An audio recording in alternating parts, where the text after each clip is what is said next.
My name is Pat Lee. I've been drawing comic books most of my life for almost 20 years. My background is from Toronto, Canada, and essentially I have been illustrating and doing concept design and comic book illustration for quite some time as a professional career.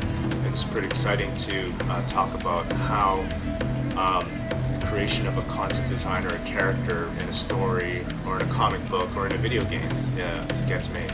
Some of the work I've done in the past is Transformers, G.I. Joe, X-Men, Iron Man, Superman, Batman, Cyberforce, and I've worked with many different studios and different companies. One of the highlighted stuff I've worked on was Iron Man and Spider-Man. My inspiration really comes from just absorbing things, and one of the aspects of how I start creating and developing, or even before I put pencil to paper, is really about trying to understand what it is I'm creating and trying to absorb what interests me in terms of my character and the design that I'm doing.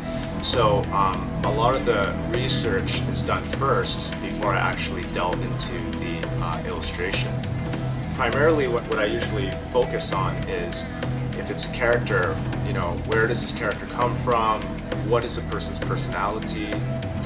Once the idea is established and we have a good, strong foundation of all the different aspects of the character, then we try to fine-tune that. And what I personally do is I try to look at the skill set, or you know, the character's capabilities.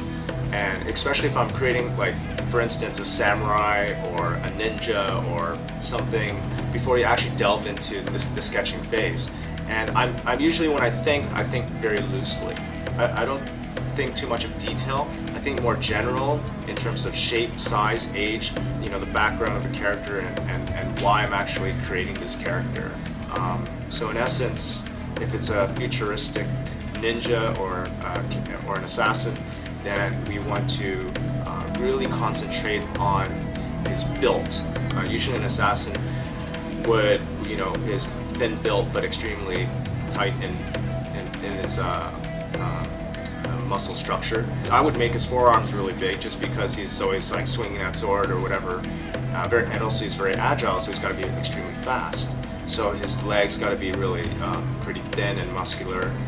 And I usually try to draw my characters as good looking as possible, because usually that's what people like. I tend to look on the more the commercial side.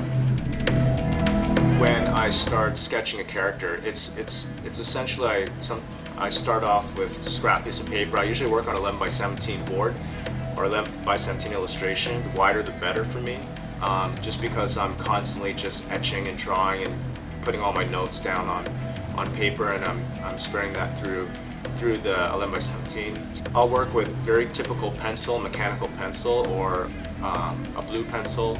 Once I fine-tune it and I have the essential layout done, then I'll go in there with a long brush and just grayscale it out so I can get shape. Because I think shape is very important to the entire tone of the character, the entire feel. So a brush is really good to use for something like that.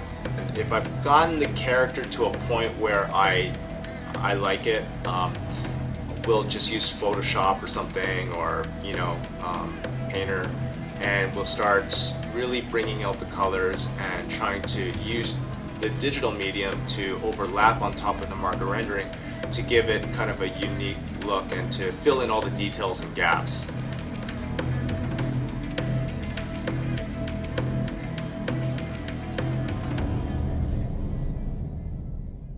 So I'm just going to throw a plug in here on a new book that we put out called the Extraterrestrial Compendium book.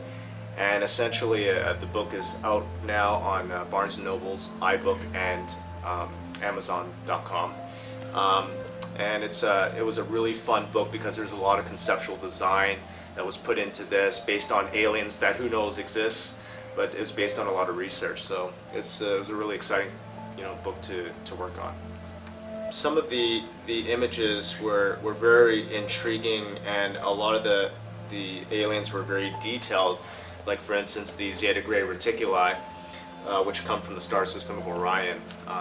this was a very extremely famous character, and we were just really fascinated by, you know, what's beyond our planet and what's out there in the universe, and it's you know, information that's out there, and thought we'd compile a little book on it.